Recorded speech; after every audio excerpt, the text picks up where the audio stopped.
Queridos, nesse sábado nós teremos uma mensagem muito especial. Aos que não sabem, nós estamos comemorando também o Dia Mundial do Jovem Adventista. É uma pena que nós não possamos fazer talvez uma grande festa em comemoração a essa data, mas para que nós não também passássemos despercebido, nós convidamos uma jovem pregadora muito especial, que é a nossa querida Pamela Barbosa. Ela é irmã, frequentadora ali na igreja do Barigui 1, a igreja adventista do Barigui 1, e ela vai estar nessa manhã de sábado repartindo a palavra conosco. Ela não está aqui conosco, mas ela está lá diretamente da sua casa, pronta já para transmitir a mensagem e trazer a todos vocês uma palavra vinda do Espírito Santo de Deus. Que Deus possa te usar, Pamela, e que vocês também possam realmente sentir a presença de Deus nessa manhã. Amém. Amém. Um bom dia, um bom sábado a todos. Espero que estejam bem, espero que estejam se sentindo acolhidos, felizes. É claro que nós estamos num momento bem delicado da nossa vida, um momento delicado do nosso século. Existem coisas que a gente nem imaginaria que iria precisar ter que lidar. E, infelizmente, estamos exatamente nesse momento. Então, a mensagem de hoje ela vai vir muito a calhar para os nossos corações, para a nossa vida, e que, a partir de hoje, a gente comece a caminhar um pouquinho mais vivo ao lado do Mestre. Né, que você seja bem-vindo, que você que está na sua casa se sinta abraçado pelo Senhor. A palavra de Deus diz que onde 1 e 2 estão, ali está o Senhor também, amém? Antes de qualquer coisa, nós vamos fazer uma oração para que Deus nos direcione da melhor forma, para que Ele venha de encontro ao nosso coração. Então eu te convido para que feche seus olhos para a gente falar com Deus. Querido Senhor, obrigado por esse momento, pela vida que temos. Obrigado porque o Senhor não desiste de nós. Estamos num momento delicado do mundo. Estamos vivendo uma pandemia. Quem diria, Mestre, no momento em que estamos. Queremos pedir, então, que nesse sábado o Senhor esteja junto com a gente. O Senhor já vem nos conduzindo até o exato momento. O Senhor conhece os seus filhos, sabe quem são cada um deles, sabe o que tem sofrido, sabe a falta de esperança em alguns momentos. Esse sábado tem sido maravilhoso para te encontrarmos. Fala com a gente. Mais uma vez, Senhor, também eu quero te pedir que perdoe os meus pecados e usa-me mais uma vez na tua presença. Eis-me aqui, Deus. Tenha misericórdia de nós. É o que pedimos, agradecidos por Jesus. Amém. É claro que é um sábado diferente, queríamos todos estarmos próximos uns dos outros, abraçando uns aos outros, e eu particularmente gosto muito de toque, de abraço, de estar junto, de olhar no olho, de saber como estão, de saber qual é a resposta, como o Espírito Santo tem trabalhado, e isso a gente não pode negar. Porém, nós não podemos também deixar de partilhar a palavra de Deus por conta desse momento.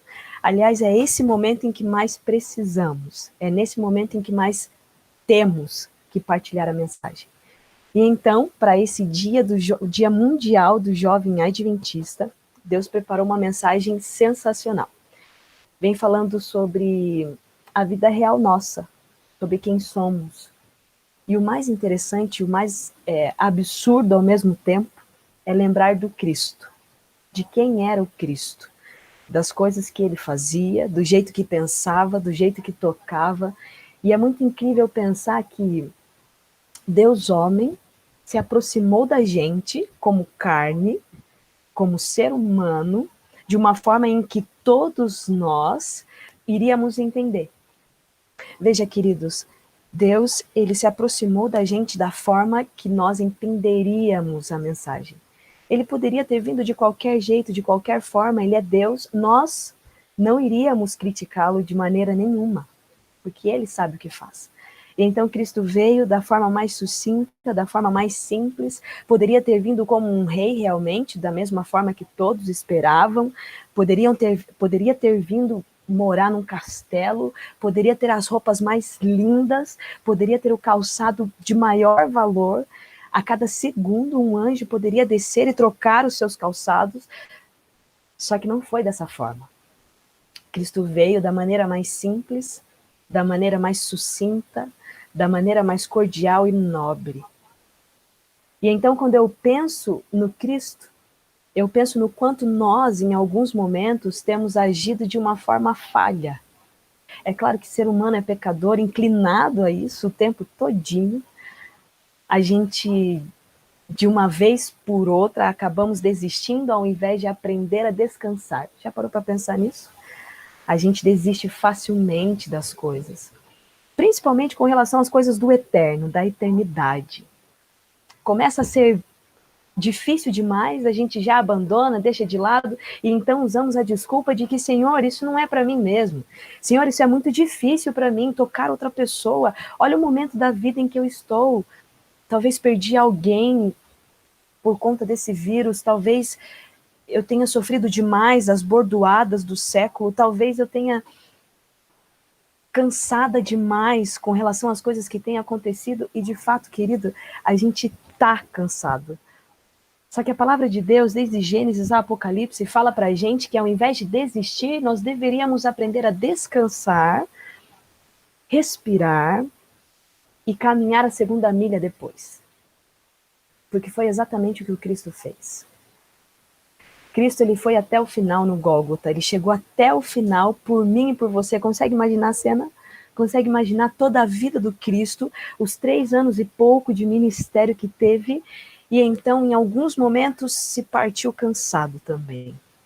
Imagina, ele caminhava com os discípulos, andava com seus melhores amigos, e no momento em que era mais preciso, os seus melhores amigos dormiram. Cristo chegou para os seus amigos e disse, eu preciso que você fique em oração. E então Cristo foi orar. Quando ele voltou, os seus amigos estavam dormindo. Porque o cansaço chega, queridos. E a palavra de Deus diz que tudo o que sofremos, que as tribulações nossas do tempo de hoje, é momentâneo. A palavra também diz que nós devemos descansar nos braços do Senhor, porque o jugo dele é manso, é suave, é leve. E ele traz para nós paz que excede todo o entendimento. Você sabe o que é isso? A paz que excede todo o entendimento. A graça de Deus nos alcança. Ele é longânimo e misericordioso para a gente. É absurdo imaginar um amor tão grande assim. É absurdo imaginar um Deus tão grande assim, que não sente amor, que é amor. Como eu e você deveríamos, jovem adventista. E que você não, porventura, não é adventista, mas da mesma forma se sinta abraçado por esse Cristo. E então a palavra de hoje está lá no livro de João. Se você está com a sua Bíblia, por favor, abra no livro de João, capítulo 5. E ali nós encontramos a mensagem de hoje. João, capítulo 5. João, ele é delicado quando ele conta pra gente algumas histórias. É claro que em alguns momentos a gente não sente o refinar da palavra como Lucas, mas a gente sente uma sinceridade como João, o discípulo amado, né? E então em João, capítulo 5, verso 1, conta a nossa história de hoje. A história que vai te abraçar. Se você tem uma caneta, grife esse capítulo, esses versos. Se você tiver oportunidade, escreva em algum lugar e que esses versos te ajudem no decorrer da sua vida, te ajude no decorrer da sua semana e que eleve o teu sábado na plenitude e graça da eternidade. João, capítulo 5, verso 1, diz o seguinte: Passadas estas coisas, havia uma festa dos judeus e Jesus subiu para Jerusalém. Verso 2. Ora, existe ali, junto à porta das ovelhas, um tanque chamado em hebraico Bethesda, o qual tem 5 pavilhões. Verso 3. Neste jazia uma multidão de enfermos, cegos, coxos e paralíticos.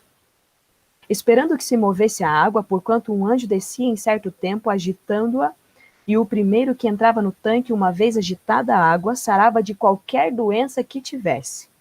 Estava ali um homem enfermo, havia 38 anos. Vamos parar um pouquinho a nossa história nesse momento. Primeiro eu quero te explicar o que significa Bethesda. Bethesda significa um lugar de derramamento, ou seja, casa da graça. Então, nós temos ali um tanque grande, que uma vez ou outra era mexido, ou seja, ele se mexia, né? Criava algumas bolhas ali, e essas bolhas acreditava-se que era um anjo que passava de tempo em tempo agitando a água, e então o primeiro que se jogasse, que se derramasse na água, era curado. Veja que engraçado que o fato e o motivo real desse tanque se mover, dessa água se mexer e criar borbulhas, era porque embaixo dela havia uma fonte, que uma hora ou outra acabava saindo água demais, surgindo água demais da fonte, e então fazia com que a água desse tanque se mexia. Mas o povo ali estava tão sedento, estava precisando tanto de uma cura, de algo a mais, e acreditava-se então que um anjo mexia na água, e aí o primeiro que se jogasse, o primeiro que se molhasse dessa água seria curado. Se de fato era curado ou não, nós não temos na história. Mas a ideia de cada um era que era a cura, que eles tinham a cura. E então continuemos. Verso 5. Estava ali um homem enfermo havia 38 anos. Jesus, vendo-o deitado e sabendo que estava assim há muito tempo, perguntou-lhe: Queres ser curado? Respondeu-lhe o enfermo: Senhor, não tenho ninguém que me ponha no tanque quando a água é agitada, pois enquanto eu vou, desce o outro antes de mim. Então lhe disse Cristo: Levanta-te, toma o teu leito e anda. Imediatamente o homem se viu curado e, tomando o leito, pôs-se a andar. E aquele dia era sábado. Queridos, esse último verso que a gente acabou de ler, acabou de estudar, é um dos versos mais importantes que temos. Então nós temos ali, Cristo poderia estar em vários lugares. Ele poderia estar com pessoas que iriam dar a ele amor, carinho. Ele poderia ir para um outro lugar um pouquinho mais requintado, um pouquinho mais limpo, talvez. Mas então, nesse momento, um momento de festa, um momento de alegria, que era a festa da Páscoa dos judeus, Cristo decidiu, escolheu ir para um dos lugares mais sujos que existia naquela cidade, naquela região. Bethesda era forrado de pessoas que precisavam de algum tipo de cura. A palavra disse para a gente que existiam pessoas ali que eram enfermas, cegos, coxos, paralíticos, todos eles se arrastando de uma certa forma, todos eles precisando e pedindo a cura em cada célula do teu corpo. Cristo, então, deixou de festar em um certo lugar para estar com os enfermos, para caminhar num lugar que talvez eu e você não iríamos, que talvez eu e você mudaríamos a rota, que talvez eu e você não chegaríamos nem perto, e se alguém contasse para a gente ou falasse para a gente, nós então olharíamos para a pessoa e falaríamos: não, você pode pegar talvez um outro caminho, mas não vai para Bethesda, não chegue lá perto, não precisa. Então, Cristo, mudando o curso do mundo, da ideia de cristianismo, religião da época, foi direto para Bethesda. Fazia um bom tempo que esse texto não fazia muito sentido para mim. Era difícil entender que um Deus encarnado pegou alguém, tomou alguém, e então fez esse alguém ser melhor do que qualquer outra pessoa. Eu fico imaginando o momento em que Cristo entra naquele lugar, naquele pavilhão, e ele começa a olhar as pessoas que estão ali, um em cima do outro, ou talvez um bem próximo do outro, se arrastando, talvez encostando em seu tornozelo, talvez muitas coisas acontecendo, e então Cristo entrando e olhando cada um deles e projetando talvez séculos à frente da era em que estava. E isso foi muito difícil para mim entender o porquê do Cristo fazer exatamente essas questões como acontecia. Ele poderia estar em qualquer outro lugar, querido. Ele poderia caminhar em qualquer outro lugar, querido, mas ele escolheu caminhar entre os infernos. E então nós temos um homem que fazia quase 4 décadas que estava sofrendo, paralítico, se arrastando aquém da sociedade. O mais incrível e o mais delicado que seja, essa história tem muito a ver comigo e com você. Por mais diferente que seja,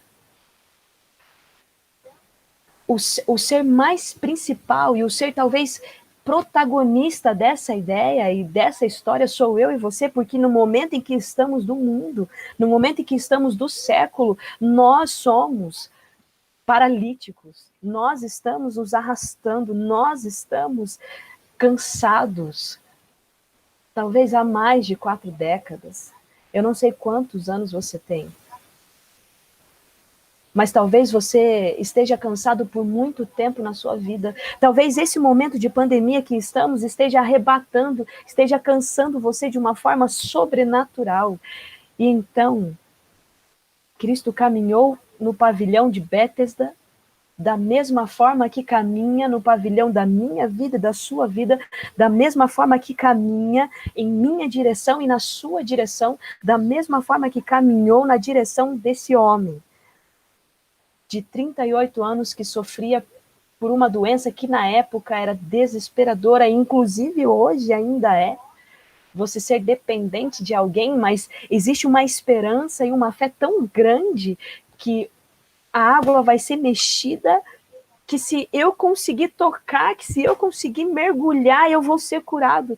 Querido, você parou para pensar o quanto nós temos depositado a nossa fé, o quanto nós temos depositado a nossa esperança, talvez em lugares aquém da eternidade?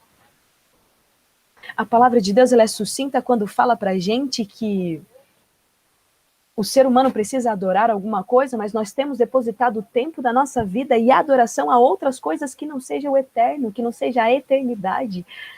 E então nós temos ali na palavra dizendo para a gente que quando a nossa força cai, é onde nós permitimos que a força de Deus sobressaia. E então a gente volta para o pavilhão de Bethesda.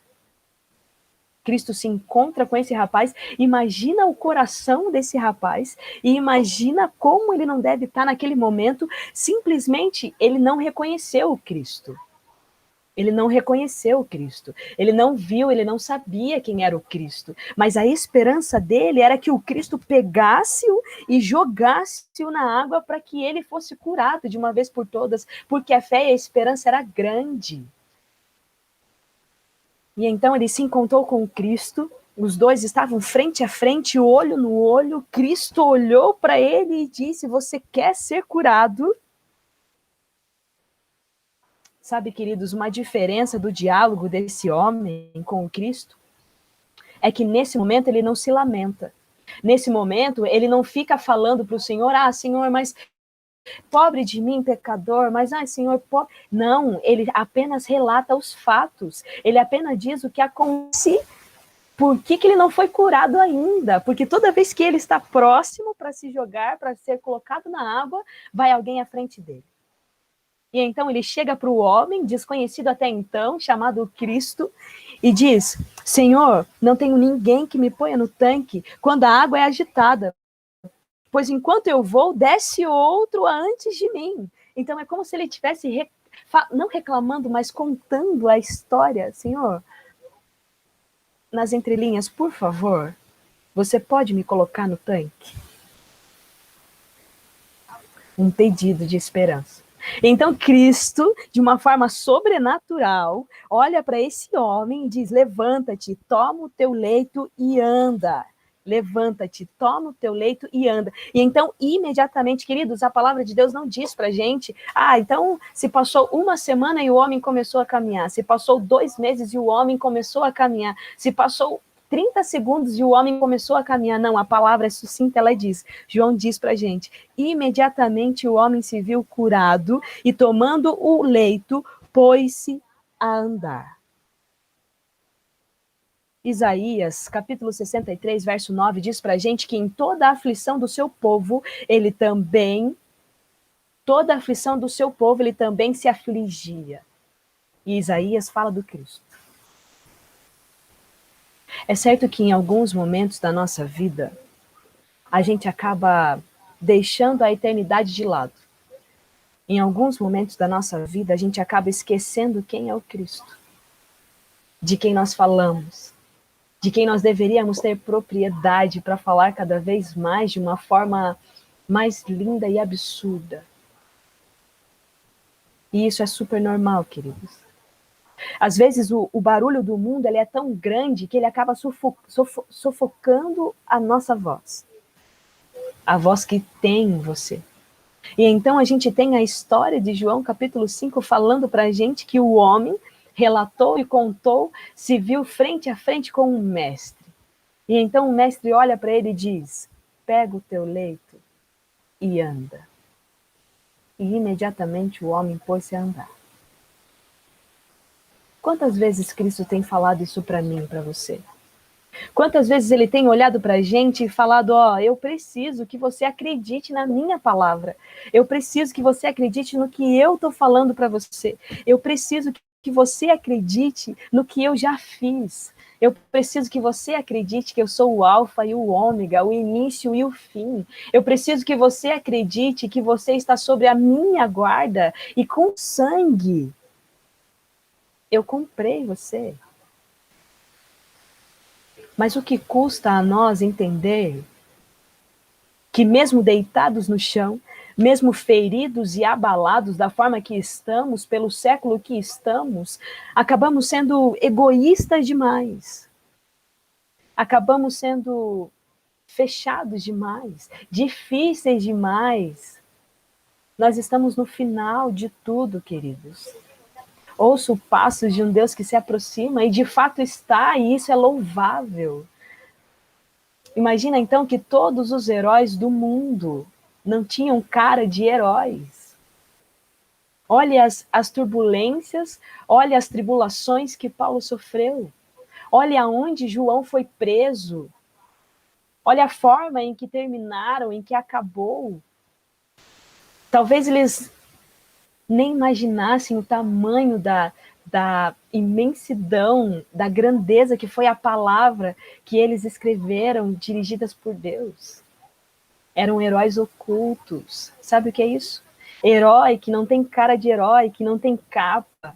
Herói que muitas vezes se cansa também, e é exatamente o que Deus pede para mim e para você. Heróis do século 21, heróis ocultos. Que nos momentos mais escuros do mundo, que a gente possa levar a luz. Que no momento em que existe a falta de esperança, que a gente possa levar esperança. Que no momento em que a gente comece a acreditar no que não é para acreditar, a gente se lembre da eternidade, se lembre da promessa. A palavra de Deus diz que Deus não é homem para que minta. Ele é Deus. Por mais que de vez em quando a gente acredite num tanque que a água vai ser mexida e que a gente peça para alguém nos levar até lá, que a gente entenda que Deus vem na nossa direção, que Deus está inclinado a nós no momento ideal da época. Estamos no momento de pandemia e mesmo assim Deus se inclina a nós. Mesmo assim existe a direção dele, mesmo assim existe ele em nós, porque o jugo dele é manso e é suave. E então ele diz a nós, pega o teu leito e anda. Fala comigo, explica a situação. A conversa de Deus é rápida, queridos. Lembram da conversa que ele teve com Jó? Aonde estava você, Jó, quando eu fiz tudo? Quando eu firmei as estrelas? Quem era você, Jó? Da mesma forma, Deus tem falado com a gente todos os dias, na cena atual em que estamos. Ele tem olhado para a gente e falado, aonde você estava quando eu formei tudo? Está acontecendo, as dores já estão acontecendo. E o que você tem feito?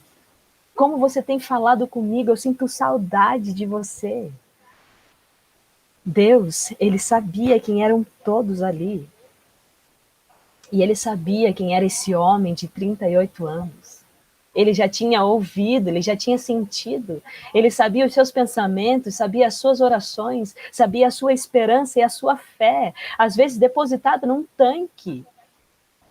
E então ele decidiu, num dia de festa, se reunir com paralíticos. Num dia de festa, se reunir com coxos, com cegos. Num dia de festa, mostrar milagre. Num pavilhão escuro. Num pavilhão aquém da sociedade. E então ele chega na minha direção e na sua direção, olha para mim e para você e diz: o que tem acontecido com você? Fala comigo. Aliás, é algo que me intriga desde o início de tudo. Deus querendo conversar com a gente. Ele chega para Adão e Eva e diz: o que aconteceu, Adão e Eva? Por que vocês estão escondidos? É Deus querendo conversar com a gente. Ele diz para mim numa segunda, numa terça, numa quarta pela manhã: Pamela, fala comigo. O que tem acontecido com você? Fala as coisas que têm acontecido com você. Abra a tua boca e fala comigo. Eu ouvi uma vez de alguém bem inteligente de que não adianta nada nós falarmos da nossa vida para alguém que não vai dar resposta àquilo que nós queremos. Deus, ele sabe de todas as coisas. É muito mais perfeito e faz muito mais sentido a gente falar com ele. Porque ele sabe de todas as coisas, porque é ele quem tem nos guardado, porque é ele quem tem caminhado até nós. E então me lembra de muitas outras histórias da Bíblia que falam exatamente a ideia do diálogo. Não era simplesmente tocar e ir embora. Não era simplesmente passar por ali e ir embora. Não era simplesmente estar no meio e ir embora. Cristo gostava de conversar, de saber quem era. Deus, da mesma forma, ele gosta de saber quem somos. Porque somos importantes, porque somos amados, porque somos filhos resgatados e salvos. Porque foi derramamento de sangue, queridos. E eu sei que em alguns momentos da sua vida, você vai ainda andar de cabeça baixa. Eu sei que em alguns momentos da sua vida, você ainda não vai ver solução. Mas nós temos a história de João, capítulo 5, falando para mim e para você. Erga a tua cabeça e fale com Deus. Senhor, toda vez que é para eu ser colocado no tanque, toda vez que eu consigo chegar me arrastando até o tanque, chega alguém antes de mim e recebe a cura.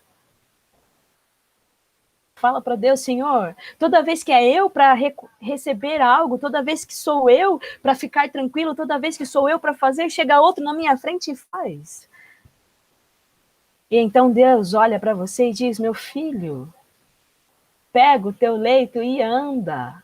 Ele não disse para Paulo, queridos, a minha graça te basta. Ele não disse para Paulo, no momento em que Paulo falava: Senhor, eu estou sentindo os flagelos. Deus, eu tenho sentido demais. Me dói o peito. E então Deus olha para Paulo e diz: Paulo, a minha graça te basta. Tudo é formado à base do diálogo. Tudo é formado à base do conhecer o ser humano, por conversar com o ser humano, por se fazer presente ao lado humano, e é isso, Emanuel, Deus conosco, Deus em nós, Deus no meio de nós. Eu não sei qual é o momento da vida que você tem passado. Eu não sei quais são as coisas que passam pelo seu pensamento. Eu não sei o jeito que você vai descansar e repousar na sua noite, e eu não sei também a forma que você acorda. Mas, queridos, Deus sabe. E às vezes ele tem sentido tanta falta de você, tanta saudade de você, de falar com você, que nem que seja por alguns segundos do dia.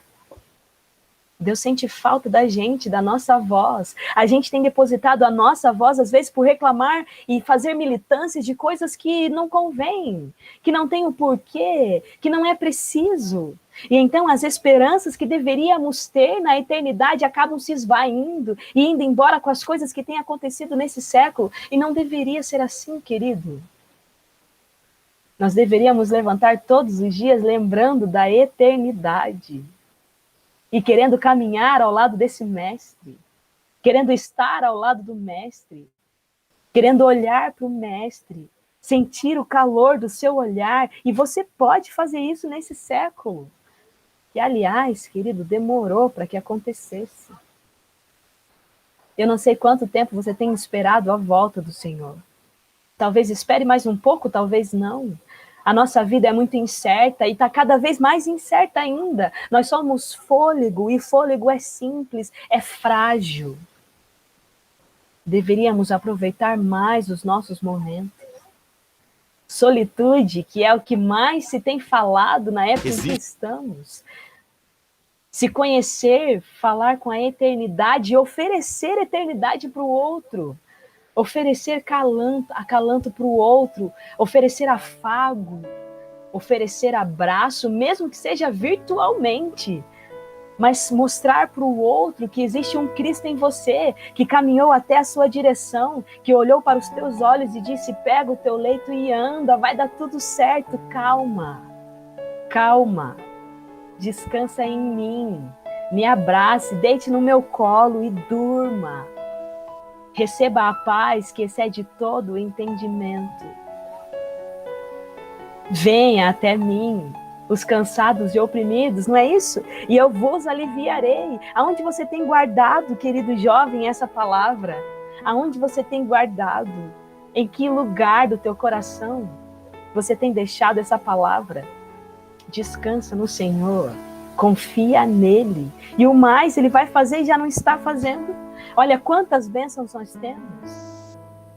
É claro que a nossa vida é feita de vales e montanhas e nós não podemos nos esquecer disso, até porque a cada dia é um desafio diferente. Mas não se esqueça que dentro desse vale, dessa montanha, existe alguém muito maior, muito melhor, que ao invés de pegar você e derrubar você no tanque, ele olha para você e diz: pega o teu leito e anda. Mas o mais importante, amado, é que ele não diz: pega simplesmente o teu leito e anda. Ele diz: vem e siga-me. Caminhe comigo. Ande comigo. Vai me conhecer cada vez mais. Eu vou mostrar quem eu sou cada vez mais. E em algum momento, se você se colocar perdido novamente, eu caminho até você e trago você comigo. Mas para isso, eu preciso que você acredite. Para isso, eu preciso que você olhe nos meus olhos e fale comigo. E então me lembra de uma história sensacional, uma história antiga, que fala sobre o recruta de Napoleão. Napoleão, uma certa vez, perdeu o seu cavalo mais importante. Era o cavalo mais lindo e mais incrível que Napoleão tinha. Era grande, robusto e era o imperador Napoleão. E então esse cavalo, Napoleão precisava lutar, guerrear, e ele tinha acabado de perder o seu cavalo, fugiu numa madrugada. E então esse cavalo fugitivo precisou ser achado por alguém. E então chegou um recruta, disse para Napoleão, para o imperador: Senhor, eu vou atrás do seu cavalo. Queridos, esse recruta foi, subiu o vale, desceu montanha, foi atrás, ficou sujo, surrado, e então conseguiu achar o cavalo do imperador Napoleão. Então Napoleão, sem olhar muito para ele, simplesmente disse as seguintes palavras: obrigado, capitão. Consegue entender a história? De recruta, esse acaba se tornando capitão. E você acha que ele não acreditou nessa palavra? Você acha que ele saiu sendo recruta ainda? Você acha que ele saiu e foi se alimentar e comer junto com os recrutas? Claro que não, querido. Ele saiu e foi se alimentar junto com os capitães. Porque de recruta, ele se tornou capitão. E a partir daquele momento, ele acreditou no que era falado para ele. Porque foi o imperador quem o disse: obrigado, capitão. Às vezes é o que falta pra gente. Acreditar no que Deus diz pra gente. O que Cristo falou é exatamente isso que acontece. Querido, que Deus abençoe o teu sábado, que Deus abençoe a tua vida, que Deus abençoe a tua caminhada, que você se sinta abraçado por Cristo todos os dias da sua história e que você tenha uma história incrível, que você seja um herói oculto, Que as pessoas lembrem-se de você até a eternidade, como quem tem um olhar de Cristo, como quem tem um abraço do Cristo, como quem consegue ter os mesmos sentimentos, até porque cristão é ser um pequeno Cristo. Que seu sábado seja esplêndido, que você desperte no outro a vontade de caminhar ao lado desse mestre. Quero te convidar a orar agora, nesse momento. Feche os seus olhos e vamos falar com Deus. Querido Senhor, obrigado por essa mensagem maravilhosa. Obrigado porque te sentimos. Porque hoje descobrimos um pouquinho mais de quem o Senhor é. Que escolhe, ao invés de estar em meio de outras coisas, de festas, de alegrias, o Senhor vem de encontro com a gente, no século em que estamos, no momento em que passamos. Obrigado, Senhor, por querer falar com a gente todos os dias. Obrigado por nos buscar, como buscou no Éden Adão e Eva. Obrigado por se interessar, por depositar em nós e colocar em nós uma paz que excede todo o entendimento. Porém, Deus, nos ajude a abrir o nosso coração todos os dias para o Senhor, para o eterno, para a eternidade. Nos ensine novamente e nos devolva as vontades que um dia tivemos. Nos devolva as vontades de olhar para os teus olhos, de entender e de tocar a tua face, de repousar no teu colo, Deus. Estamos feridos, cansados, abatidos. Olha para a gente. Nos ajude a acreditar no que o Senhor tem falado para nós. Somos gerações que estamos sofrendo, que estamos sentindo as dores da sua volta. Por favor, Deus, nos levante a cada manhã. Deposite em nós a tua força, como o Senhor já tem feito, e nos chamado de fortes, corajosos. Deus, caminhe com a gente nesse sábado, caminhe com seus filhos, caminhe com cada família, deposite no coração de cada uma a certeza que o Senhor está à frente de tudo. A certeza de que na manhã gloriosa nós iremos voltar a reconhecer e a ver e a abraçar os nossos entes queridos que se foram porventura, Deus. Nos deposite a esperança e confiança de abraçar ao Senhor e nunca mais soltar. De aceitar o teu encontro. Mestre, cura a gente. Fica com a gente. Perdoa as nossas falhas e ignorância, a nossa desistência e nos ensine a descansar ao invés de desistir. Coloque em nós a história de João, capítulo 5. Nos faça acreditar na tua mensagem, no eterno. É o que pedimos, querido Deus. Doce nome de Cristo. Amém. Querido, que você tenha um ótimo sábado na presença de Deus. Um abraço.